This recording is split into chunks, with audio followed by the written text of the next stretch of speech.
Okay, good morning, everybody. My name is Kaisa Koronen-Kurki. I'm a STM program director, and actually at the moment the most senior STM program director. And within that capacity, I have pleasure to welcome you all to this STM Scientific Conference, A Fair, Just and Sustainable Society. And this is actually the third STN Scientific Conference. The first one was organized 4 years ago with the topic on wicked problems. And then, after 2 years, we had the second about the scenarios and future scanning, totally online because of COVID.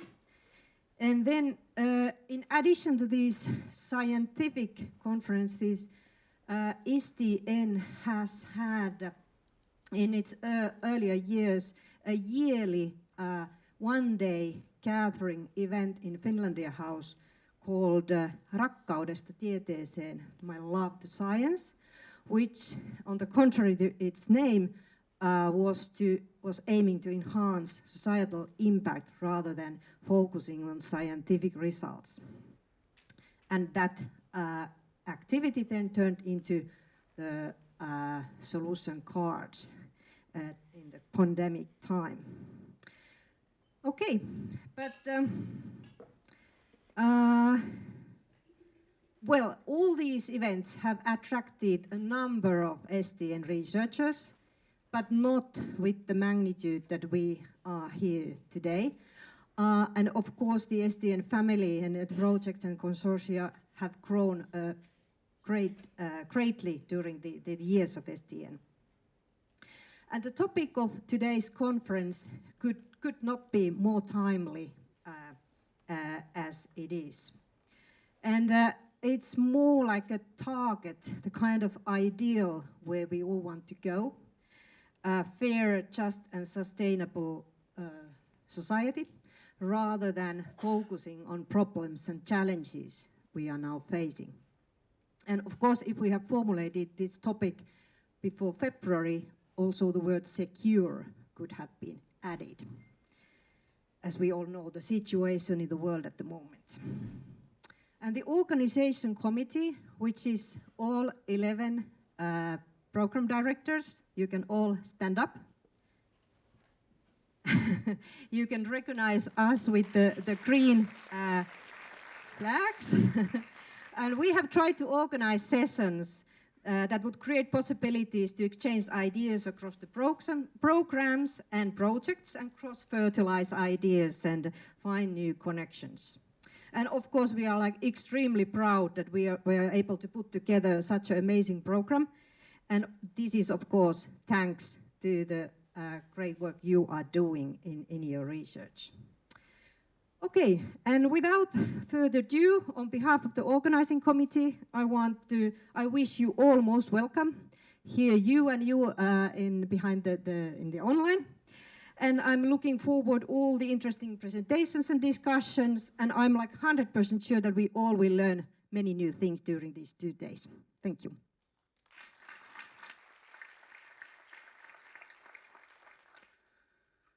Okay, is this... Oh, yes, this is on. Good morning on my behalf, a little bit. Yeah, thank you. You can hear me down up there as well. Okay, good, excellent. So good morning on my behalf as well, and welcome.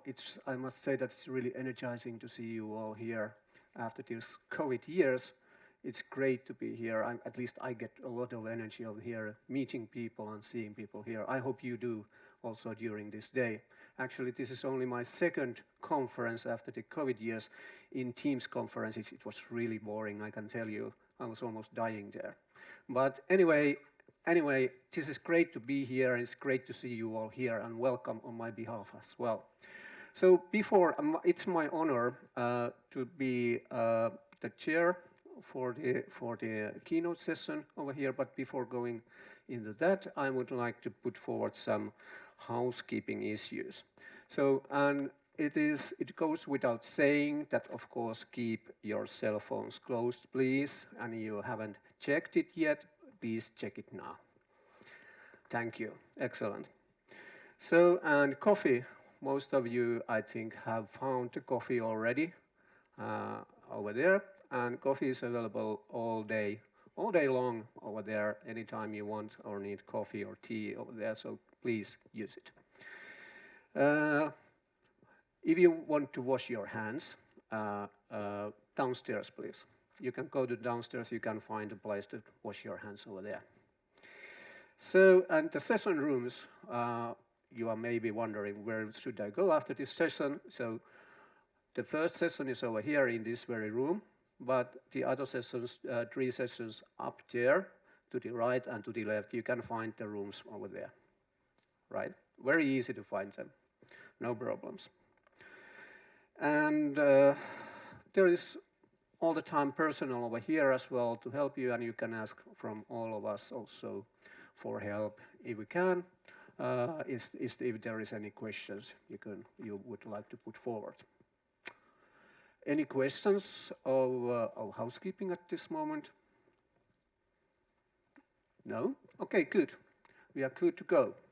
So it's my pleasure to welcome and honor to introduce you shortly our keynote session speaker, Professor Peter Newell.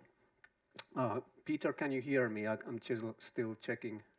Yes, I can hear you. Can you hear me? Yes, excellently, actually. It's now the sound is also better. I hope that you can speak a little bit louder as well. Some people back in this hall just said that it was a little bit difficult to hear, but anyway, it's our problem over here with the loudspeakers or voice technology.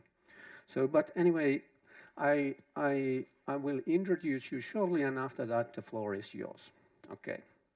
So it's my pleasure to introduce you shortly, Professor Peter Newell. He is currently Professor of International Relations at the University of Sussex and has specialized in the politics and political economy of environment and development.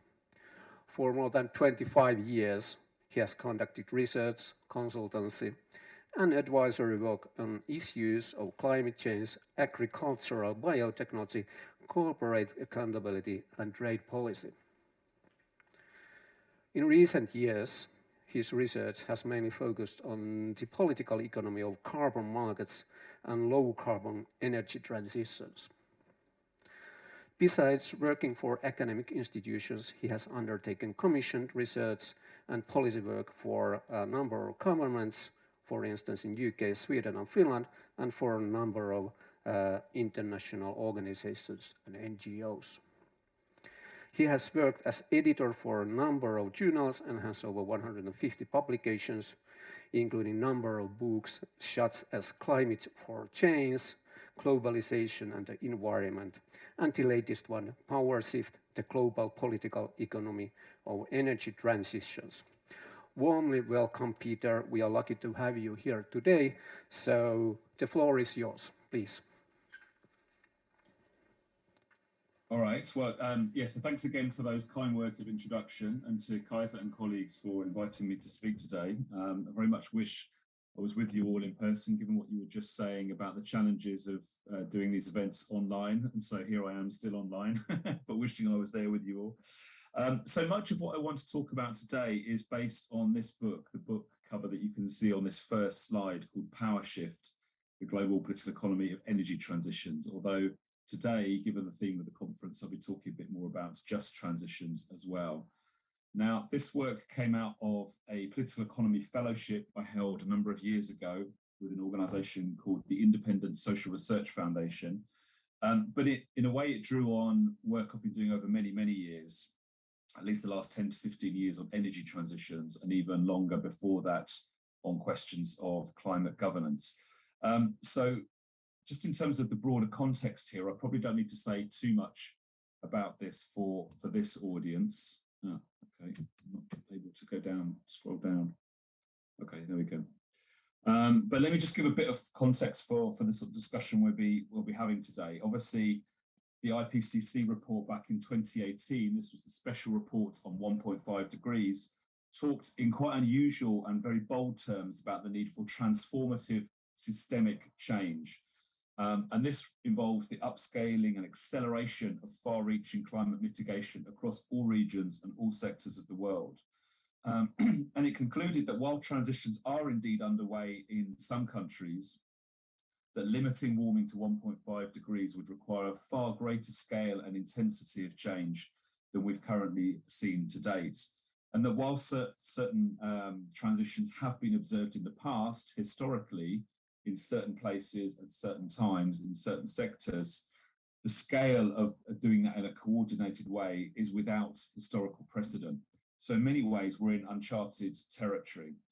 And then added to this, of course, is the challenge of what was exposed in the production gap report. I don't know how many people are familiar with this, but it's now an annual thing. It's published by United Nations Environment Programme and the Stockholm Environment Institute. And it basically looks at the gap between governments' climate commitments and the planned expansion of fossil fuels. And what you can see, this is from a previous one, talking about 120% more fossil fuel production being planned by governments around the world than would be compatible with achieving a 1.5 temperature target as we have under the Paris Agreement. So the central question that I try to address in this research is how can we make sense of, as well as engage with, the pressing question of accelerating transitions to a low carbon economy using different tools and perspectives from global political economy.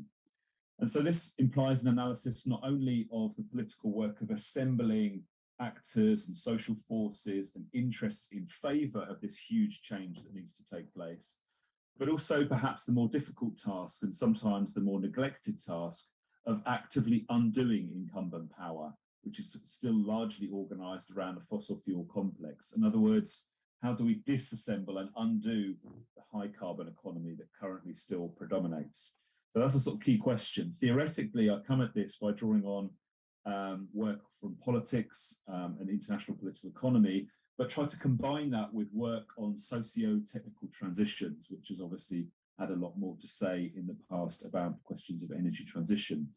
And I apply that to 4 key areas of the transition, which are chapters in turn in this book. So one is on production, obviously. A second is on finance, how we finance the transition. A third is on governance, how do we govern the transition? And the fourth is questions of mobilization, the social pressures to try and drive more just transitions. And empirically, it draws on research projects over many years in different parts of the world, from South Africa to India to Argentina and the UK.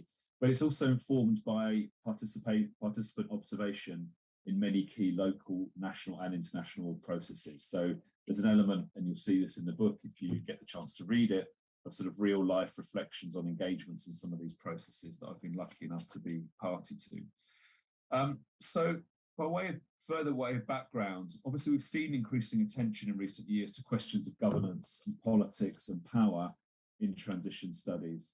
And these are increasingly focused on questions of disruption and regime destabilization, which are of course an important part of trying to undo incumbency in the way I was describing, as well as address questions of energy justice.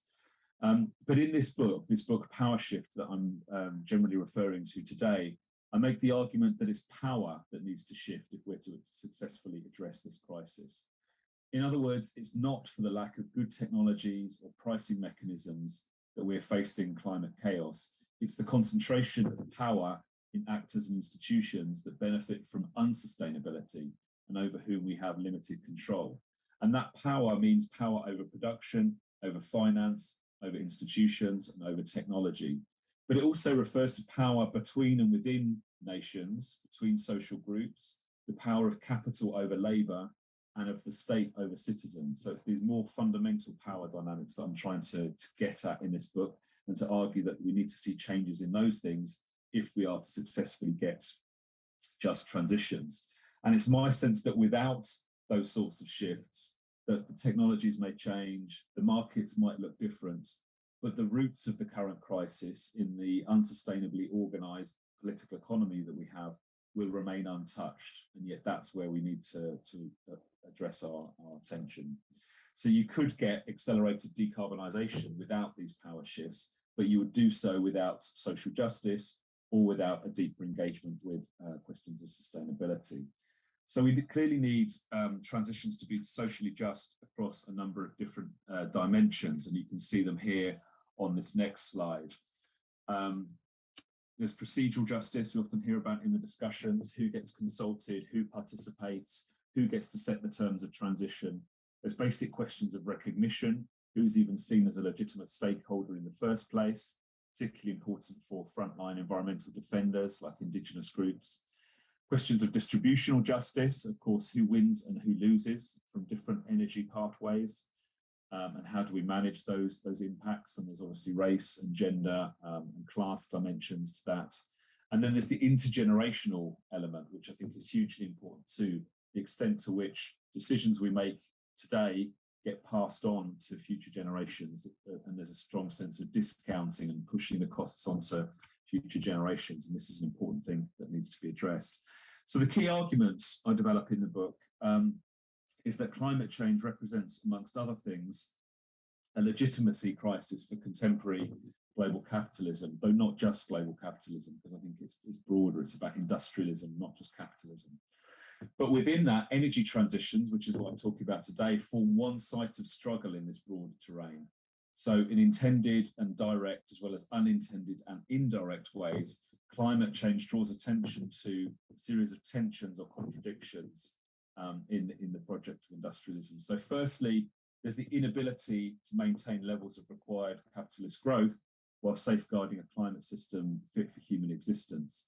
So much analysis from the OECD and others suggests that the conventional pursuit of growth cannot be squared with limiting warming to 2 or 3 degrees. And this is obviously a huge challenge. So the way around it, of course, governments are talking about green growth and trying to manage these tensions in different ways.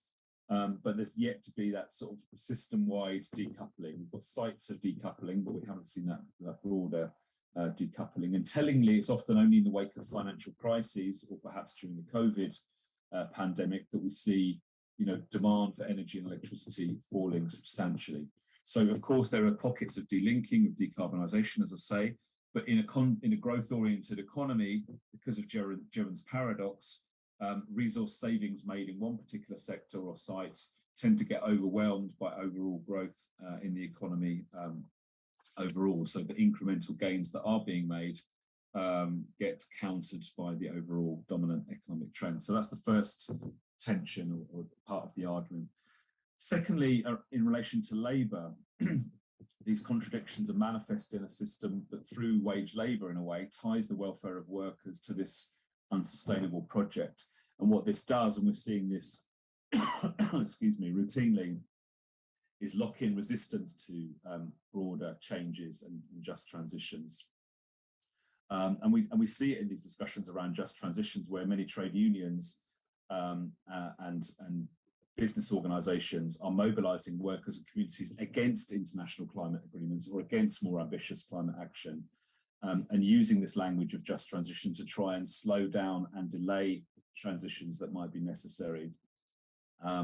The ironic effect, of course, is that many of those poorer workers within and between societies will be most exposed to the effects of climate change. But there's a strong accent on some of these procedural and distributional elements, and having those addressed as before further climate action can be taken. And of course, this has the effect of slowing ambition. Excuse me. A third element is global inequality. And so that some of these tensions and contradictions that I'm referring to are further magnified by the need to reverse centuries, frankly, of extraction and exploitation by elites in the global north and the global south. And the real danger is that as we try to tackle climate change and ratchet up the ambition, that some of those injustices get magnified and replayed through carbon trading or a drive towards net zero ambitions, which assume large areas of land in the global south will be set aside to mop up and absorb the carbon emissions of dominant actors in the global north. And so we see, the global politics of uneven exchange between more richer and poorer countries in the global economy, which are really central to dealing with and navigating the politics of energy transitions. And what we're seeing, I think, on the part of many elites and dominant business actors in particular, is a preference for what David Harvey would call spatial and temporal fixes. So you try and, rather than reduce your own emissions, you buy offsets and set up projects overseas, or you push these problems into the future through, again, carbon trading or longer term net zero commitments towards 2060, 2070, etc. that some rapidly industrializing economies like India and China are doing. So you sort of push the problem into the future. So that's the sort of third aspect. And what all this means effectively is that my sense is we're seeing a pattern of global accommodation. So the tension or the ways in which these actors are trying to deal with this is not to talk about the sorts of broader transformations that I'm talking about here, but to try and narrow the conversation to one about plugging in different technologies. So very much a narrower focus on transition. And in other work, I've used Gramsci's notion of trasformismo, which talks about this attempt to accommodate potential threats to the system, which in my view, undoubtedly climate change is, but to make it a new growth opportunity. These are some ideas that I explored many years ago in a book on climate capitalism with Matthew Patterson, trying to show how key economic interests in the economy try to redefine climate change as a new business opportunity. And of course, we're seeing a lot of evidence of that at the moment. And what that does is try to make it a problem of generating more technology, pricing better, generating more markets, securing property rights more effectively as the key way of dealing with these things, rather than more fundamentally restructuring production and consumption, let alone revisiting some of the power relations that I was referring to before.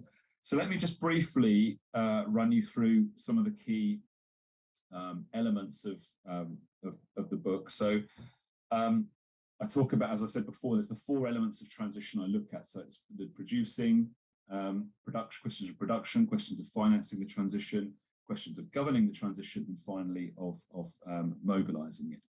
And of course, as you see on this diagram, there's links between each of those things, and I can share the slides afterwards if anyone is interested. So firstly, on production, I mean, in each chapter, I go through some of the histories of how energy transitions have been produced and financed and governed in the past. I try to develop this political economy account that I was talking about. And then the final part, I try to look at openings for change. And it's just, given the limits of time, I'm just going to focus on that last part in relation to these four key elements. So around production, one of the things I really put emphasis on is obviously on the need to rethink how we produce energy, how much energy we produce, and who gets to produce it. So it opens up big questions about democratization of the energy system, but also limits on production. And of course, we are seeing this debate driven partly by colleagues in the Stockholm Environment Institute, but many others. In fact, a colleague at the University of Eastern Finland that I work with, Harro van Asselt, we're working on various papers on this question of supply side climate policy, which really means what are the policies that governments can and should be adopting to try and leave fossil fuels in the ground. And so we've seen first moves by governments like Denmark and Costa Rica, Ireland, France, New Zealand, Belize, a number of countries now agreeing to leave a certain proportion of their oil or gas reserves in the ground in order to tackle the climate crisis. And so we clearly need to see far more of that type of policy. And we need to, my argument would be that we need to multilateralize that through something like a fossil fuel non-proliferation treaty, which is a campaign I've been involved with. But of course, this requires a power shift within and between countries, of the sort I was talking about before. Now, in relation to finance, clearly this is critical that these financial transitions need to be supported. But as I was saying before, I think the key thing is how do we pull the financial plug on the dominant energy order, if you like. Clearly, we're seeing moves towards divestment of fossil fuels. We're seeing campaigns to reduce and redirect fossil fuel subsidies. So fossil fuel subsidies, according to the IMF, still stand at $11 million per minute, still being spent by governments around the world subsidizing fossil fuels. So there are huge opportunities to redirect some of that money to reform things like export credit agencies that we have around the world that are still heavily financing and reducing the risk for fossil fuel investments. So there's huge potential, many different levers, if you like, and intervention points in the system that can be mobilized to try and withdraw financial support from fossil fuels and redirect it towards renewable alternatives.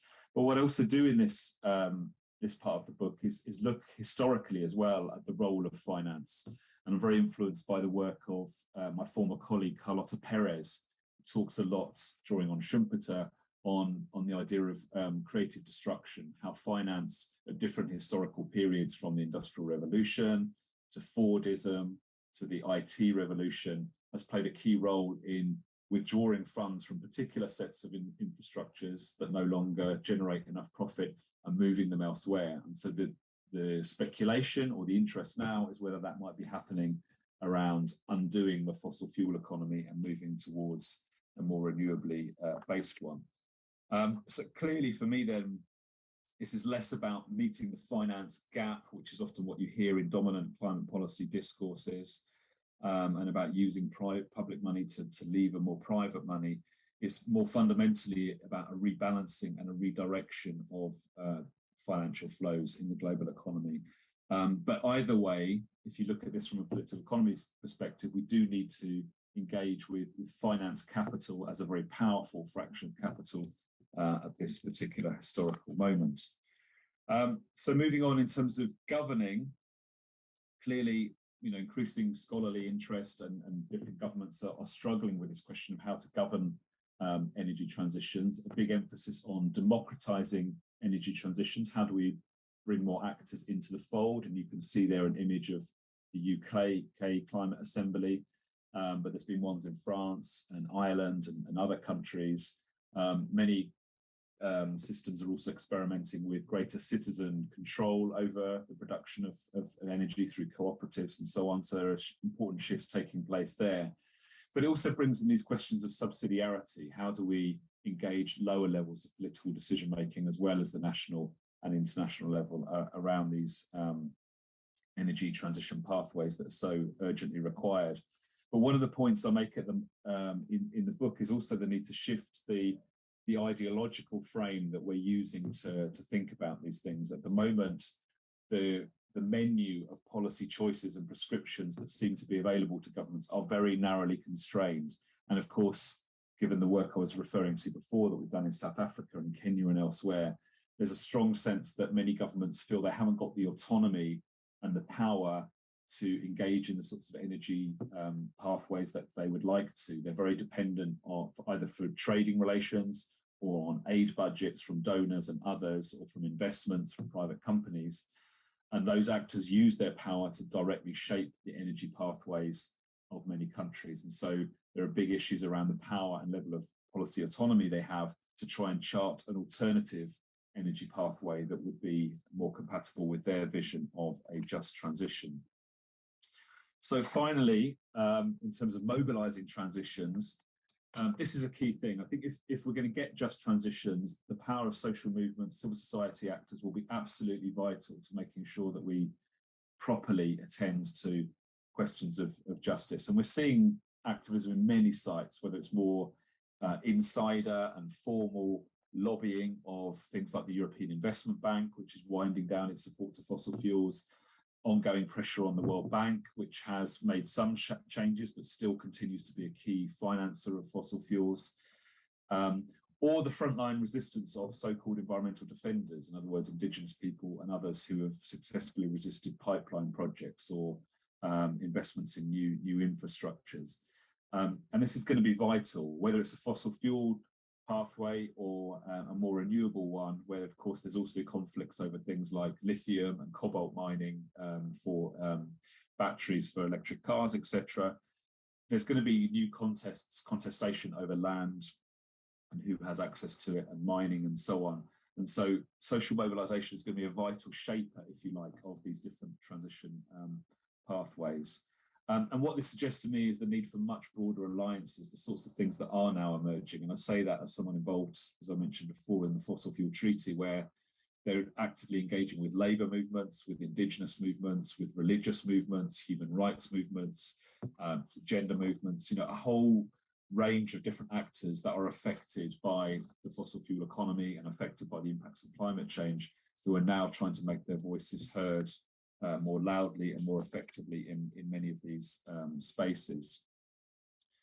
And a final part that I look at also in that chapter is this question of culture in mobilization. It is also about bringing in individuals, about addressing questions of behavior change, reframing debates around climate change and energy transition and the sorts of choices that we're having to make around very mundane and basic things like heating and cooling and so on, and everyday transport choices. So finally, then, I think about this in terms of an ecosystem of transformation. It does mean thinking creatively about the different entry points in this system, whether it's around production or finance or governance or mobilization, and trying to trigger ripple effects throughout the system so that interventions, mobilizations around finance, for example, shareholder activism or boycotts or these sorts of things, can then trigger shifts in the financial system, which then make it easier for governments to be more ambitious in their policies. And so you start to see these ripple effects across these different pillars of the energy transition that I'm talking about. And that's the key challenge, to see whether those dynamics can be amplified, whether they can ultimately be far more mutually reinforcing, and so that they build on one another, and you get these sort of reverberations across the system. So, because in the end, many of these pathways towards a just transition, whether they're more state-led or market-led or bottom-up, overlap, and which ones people pursue will obviously be very much affected by the context in which they're being pursued. So just to conclude, finally then, I've drawn on different strands of political economy analysis to try and make sense of some of these challenges around the just transition and what form it might take. So I didn't really talk through that slide. That was another part of the mobilization point about different tools and strategies that are being used. I can come back to that perhaps in questions if necessary. But what I want to sort of, when thinking about the role of political economy in all of this, of course, it flushes out precisely the sorts of power relations and inequalities that I think are absolutely central to trying to address energy transitions and to move towards more just energy transitions. The problem with political economy type analysis is that sometimes it's better explaining why things don't happen than why they do happen and when they can occur. And I think that's a key challenge for all of us, is to think about where are the vulnerabilities, the weak spots, the fragilities in elite alliances in each of these sites that I've talked about, where we can open things up, bring new actors in, bring about change and address some of the power inequalities that I've been talking about. And the historical analysis, which sort of runs through the book, I think is useful in flushing out potential examples and precedents of when these sorts of changes have been possible before.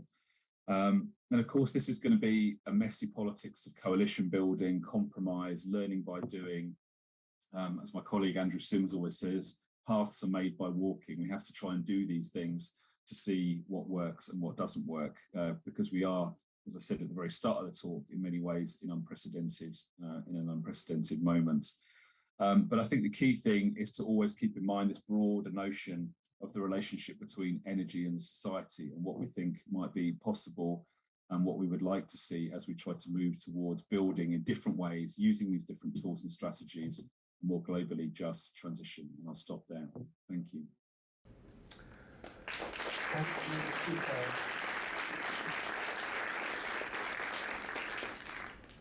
Thank you. That was very up to date and interesting presentation. At least I got some new ideas about it. So now I can turn to our audience. Would you like to ask or comment something at the moment? Please, raise your hand and use mic. Thank you. My name is Atte Penttila. I'm from E2 Research and the University of South Florida. In my research on the political ecology, not economy, but ecology of sort of the COVID-19 and agricultural development organizations and donor organizations that support them, I've found that sort of the power transition, the power relationship did indeed shift during the pandemic, whereas the donor organizations started listening, the decision power was transitioned to the agricultural organizations during pandemic, perhaps momentarily, but regardless, it did.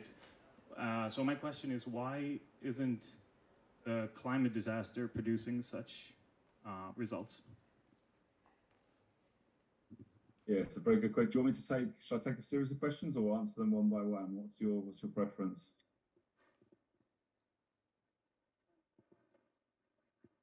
What? Sorry. Do you want me to answer each question in turn, or do you want to take a few questions and then answer? Oh, you can respond at once. Okay. No, it's a very good question. I mean, Andreas Malm and various people have written about this, how, and I'm also part of something called the Rapid Transition Alliance, and our strapline is evidence-based hope. So have a look at our website, because we try and generate positive stories about the possibility of change. And we had a whole series called Reset, which was reflecting on the COVID moment and what sort of lessons we learnt about the role of the state in transitions, about behaviour change, about the ability to shift finance. And there were some interesting things that happened. But as your question suggests, I don't think those changes were locked in. So, for example, we're always told that we can't just generate new forms of money for climate action very easily. And then suddenly there's a phrase in this country, people talk about the magic money tree, that you can't just shake a magic money tree and get the money you want. Well, suddenly you could during COVID. There were billions of pounds or dollars were suddenly mobilized to tackling this problem. We're often also told in tackling climate change that you can't just switch industries, that it's very hard to switch from producing one thing to another. And of course, in general terms, that's true. But then at the same time, we saw brewery companies in this country, for example, being asked to use their alcohol for hand sanitizer instead of beer. Or we had vacuum cleaner companies being asked to produce ventilators instead of vacuum cleaners. And so very, very quickly, production processes were repurposed because we were facing a crisis. And so it gives you little glimpses or insights into the possibility that if the political will was really there, we could do things differently. Likewise, the role of the states, we're often told in a neoliberal context that states can't intervene in the economy and that they can't always prioritise protection over profit. And yet they did exactly those sorts of things during the COVID crisis. So in a way, the genie is out the bottle. We know now that if they really wanted to, governments can do things to intervene in markets, to protect welfare, to push the pace of change in industry. But I think you're right in your comment that opportunity is being missed. There's a rush to get back to normal, both in terms of behaviours and the way we're using finance, and the constraints that governments feel either impose on themselves or feel that they're subject to. So yeah, I would agree with you. I think it's there was a window of opportunity and we got some insights into how change can happen, but I feel like we're not really acting on those at the moment. Thank you. Other questions? Over there back, Janne would like to pose a question. Thank you. My name is Janne Hukkinen from the University of Helsinki.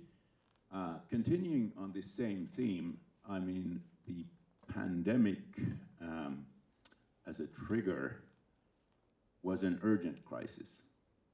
And my question is that what if climate action actually requires very concrete global crisis before the kind of government mobilization will take place that would be required in these different fields that you identified?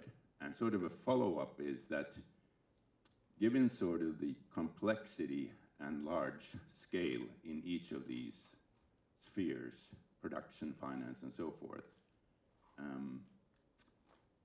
what's your sense, how will it sort of play out in reality if indeed it is only through these crises that we can get the mobilization and transformation going?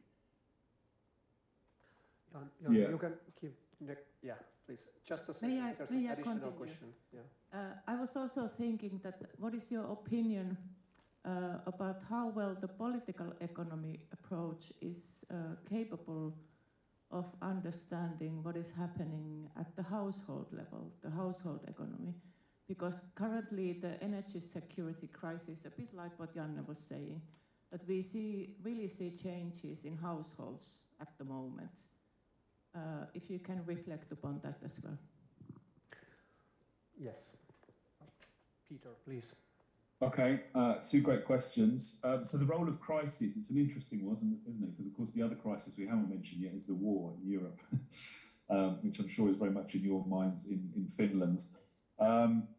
So, I mean, crises offer potentially an opportunity, as we were just saying around COVID, to change direction, to reflect about what's not working, or why indeed we're in this situation of crises. But it's often just as likely that others use the crisis as an opportunity to advance their particular agendas. And of course, we're seeing this very much around the war.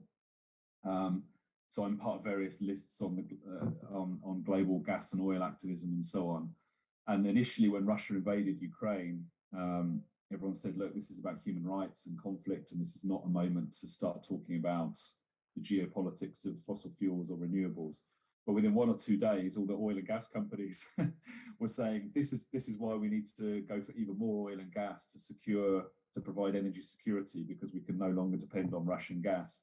So in these moments of crisis, all actors try to realign to profit from the crisis, right? And if you think of Naomi Klein's work on shock doctrine, it's very much like that in those moments of chaos and uncertainty, and she provides many different examples of that, whether it's economic crisis or climatic crisis of one sort or another. She was talking about Hurricane Katrina in the States. Then the vultures and the actors move in to try and benefit and capitalize on that crisis. And that's always a danger, because I guess for me the key question is, for whom is it a crisis?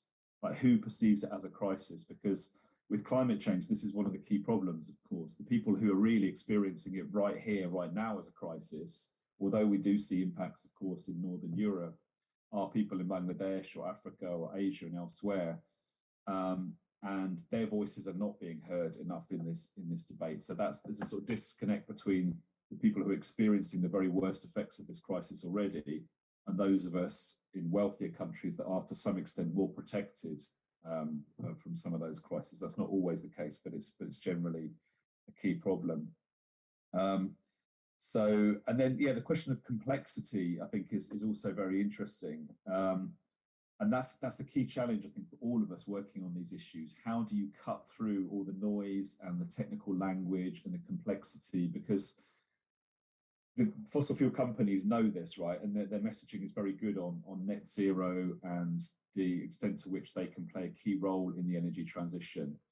I think it's really important for those of us trying to mobilize around climate action to cut through and make sure that this is about very concrete and tangible things that people can understand. So it is about insulating your home in order to cut your energy bills, because we're facing a cost of living crisis in this country. I don't know how bad it's affecting you in Finland, but here it's a very serious issue.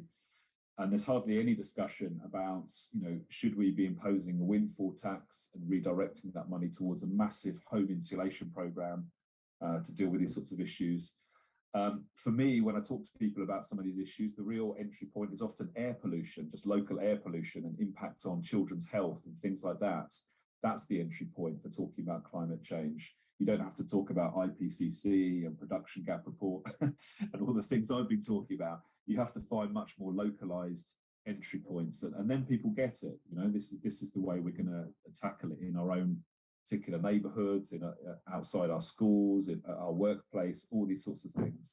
And that a little bit comes back to that final question about political economy analysis and the household, because we did some work last year on scaling behavior change to tackle the climate crisis. And that's one of the key things we tried to emphasize, the need to link individual change and system change, because there's often this sense in which we're all in it together. But of course, if you look really at which actors are driving the climate crisis, you find that the key actors is really what my colleague Dario Kenner calls a polluter elite, right? Both in terms of direct consumption, you know, the people who own the private jets and the multiple houses and frequent flyers and all of that. But it's also the political power they have in terms of contributions to political parties and access to institutions and all of those sorts of things. So you need one set of policies which is about challenging that power and shifting those things. But for most of us, the individuals and the households, to come back to your question, it's about enabling infrastructures. It's not about pressuring people to do the right thing, as far as I'm concerned. Most of us just want to be able to heat our homes or to cool our homes if we're living in hotter climates, to be able to get to work in a low carbon way. You know, these are about infrastructures, enabling low carbon infrastructures. So it can't just be about the individualization of responsibility. It has to be, for most of us who don't have a huge amount of agency over the transport system or the energy system. Of course, day to day, we make individual choices, but they're often very constrained. And this is a key strategy that you see. I mean, BP and Shell and other oil companies have run into trouble for talking about carbon footprinting and the individualization of responsibility, you know, saying to all of us, what are you doing? And of course, activists push back and say, well, what are you doing? And still drilling for more and more oil. So I think for me, it's about linking the individual and the system. Like, think about things we can all do in the home, but also at the workplace, in our local area. But then also bigger things are about being part of movements and campaigns to shift those bigger power structures.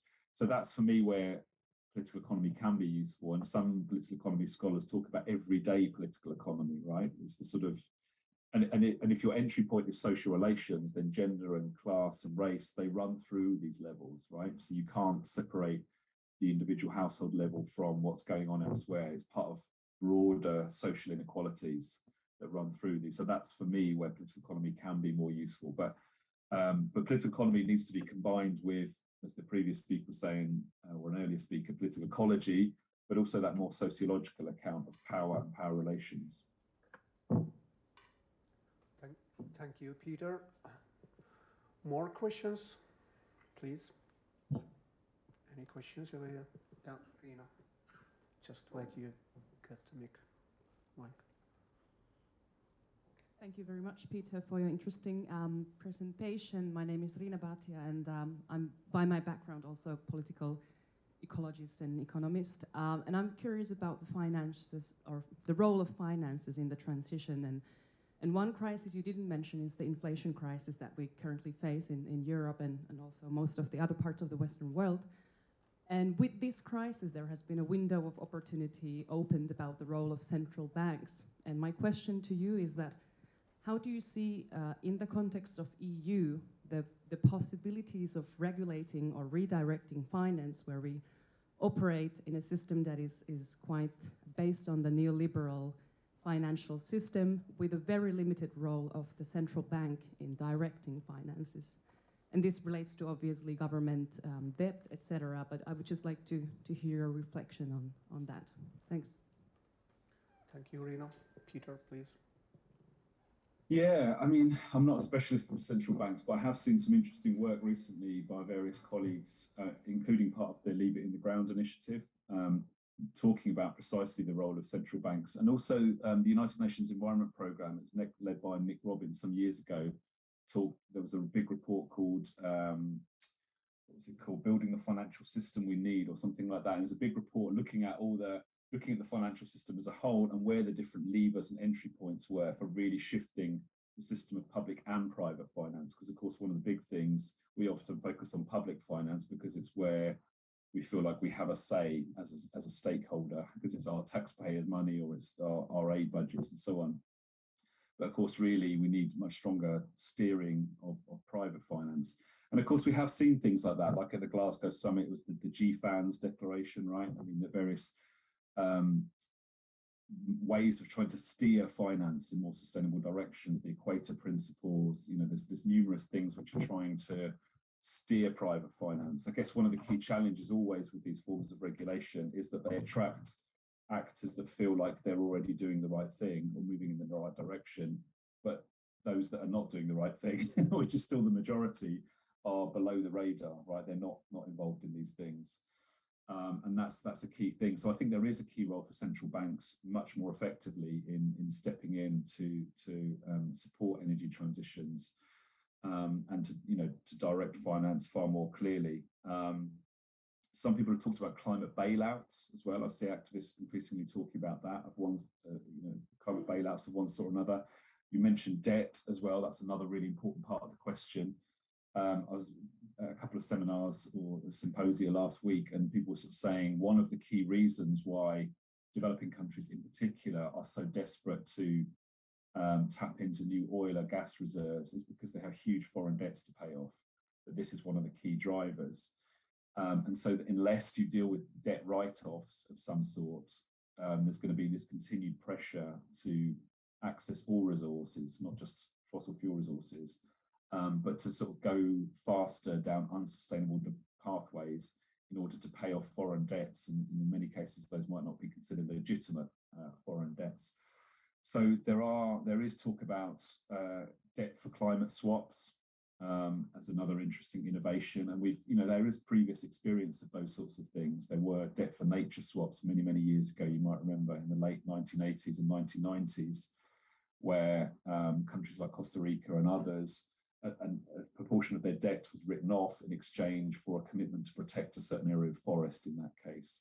But you could imagine similar sorts of mechanisms being employed here, where a certain percentage of debt is written off on the condition that the money is repurposed towards supporting a clean energy transition. So I think there's a role for the IMF, the World Bank in this process. IMF is working very much on fossil fuel subsidy reform. That is one thing they've embraced, but the World Bank is sort of pulling in both directions. It has its climate investment funds and so on, but it's also still quite heavily supporting fossil fuel developments. And of course, the World Bank's reason is that they're just responding to country level requests, and it's all about country ownership. But we know that that's not entirely the case. So I think there is definitely, to come back to your question, a key role for central banks. I think when we're thinking about finance, and one of the things I tried to do in that chapter is be specific about which types of finance we're talking about, because they each have different governance mechanisms and they have different thresholds of risk. Because of course, it's risk really is how finance understands climate change. And so disclosure is a really important part of this, like more stronger requirements about disclosing investments and how exposed they are to different carbon futures. So things like the Carbon Disclosure Project, I think, are useful and important. But you really then need to get investors to act on that. So when companies, you can see how exposed their portfolio is to carbon assets, that they actually then act on it and force them to pull out of those assets. Those are the key things. So there's a whole, I kept using that language of an ecosystem, but there's a whole ecosystem of finance, public and private and often hybrid. And that offers lots of interesting entry points, because at the moment, a lot of the discussion is around de-risking. It's about how do we de-risk clean energy investment opportunities for private capital. But we don't talk so much about the ways in which risks are being added to other countries by ongoing investments in fossil fuels. So I think that's ultimately it. We need to reposition things which are still considered to be assets as liabilities, so that going forward, it's very clear that those will be stranded assets, and that that they're not going to be attractive financial options in the future. Sorry, that was a bit of a long-winded answer. That was a perfect answer. Thank you very much, Peter. Now I'm looking at the clock. I think we need to close this soon, but we would have maybe room for one very short question if you have any questions left. I'm sure there would be. At least I would have still some questions to pose to you, but unfortunately we are running out of time. Maybe one short final question to kind of pull these strings together a little bit. It's about power politics you were referring to many times already on a global scale. So, and when we are talking about European context, we see a lot of initiatives like you referred to. And also governments are acting towards, they have actions against climate change and so on. But on the other hand, these are rather minor issues. They might be on a global scale. You think about Africa, Latin America, Asia. How do you see this? This is a really complex issue, I think so, and it may cause also a lot of political tensions on a global scale as well. And that is a real problem, I think so, as well in the future. How do you see this? I have 1 minute to answer that.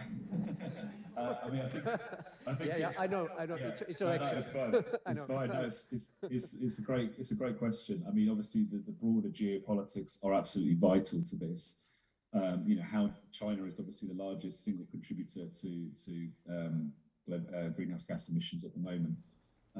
India, South Africa, Brazil, you know, many of these key economies. What's their role going to be? I think in most cases and it really is the case, that climate change is not the main driver of the responses that they are undertaking. So India has a huge solar mission, a national solar mission. That's not driven by climate change. That was driven by the need to reduce imported oil. So there's a huge cost to the state of importing oil all the time to feed the energy system. And that was no longer sustainable. So it was a financial decision to move far more towards a drive towards solar energy in India. In the case of China, of course, we're seeing, you know, huge investments in solar and wind energy, as well as ongoing use of coal. This is the problem, because of the size of China and its global footprint in terms of investments in Africa and elsewhere, it's pursuing all energy pathways, but just because the level of demand and resource consumption is so huge. But again, going back to what I was saying before about bringing in other dimensions of the issue, one of the key drivers of the shift away from coal in China is air pollution. You know, the air pollution is just chronic in many cities in China. And, you know, according to some estimates, it's shaving 1 to 2% of GNP every year because of the health costs associated with fossil fuel use in China. And those sorts of things do make policy elites sit up. You know, they realize they're just, you know, losing huge amounts of money dealing with the health impacts of an ongoing reliance on coal, for example. So I think in China, some of the shifts will be either about the export potential of wind and solar, and that's obviously been driving their strategy for a long time now, but also domestic health and other impacts, which make some energy pathways more attractive than others. So I think when we're talking to, you know, when European countries are trying to persuade other countries to come on board or to take more of a leadership responsibility, the conversation has to be slightly different. And it has to, of course, start with a recognition of historical responsibilities. Like in the UK, this always happens when there's talk about moving export finance away from fossil fuels, which has happened here, for example. Countries such as Mozambique will say, well, this is hypocrisy. You know, you've burned your carbon budget and energy budget. Now you're trying to constrain our possibilities. So you need to always show that richer countries are taking the lead and being more responsible and generating more climate finance, but enabling other countries to take a different pathway and supporting the way in which they do that. And that does mean sometimes getting to climate policy by talking about non-climate issues like energy security and health and so on. Because just a final word, there's some work done recently looking at the Sustainable Development Goals and showing how none of them will be achievable if we carry on expanding fossil fuel use because of impacts on health and on conflict and on, you know, on the oceans because of ocean acidification. All of the key Sustainable Development Goals we have will potentially be undermined unless we get a grip of this problem. And so there's lots of different entry points for having those conversations and linking climate change to all aspects of the development agenda.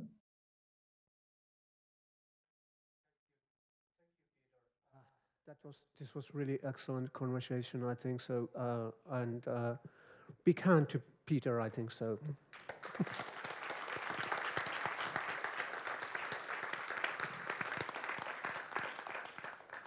Thank you, Peter. It was really great to have you over here, and we would love to continue this discussion, but unfortunately, we are running out of time now. So thank you very much. Thank you very much. Enjoy the rest of the conference. Thank you. Thank you. Bye-bye.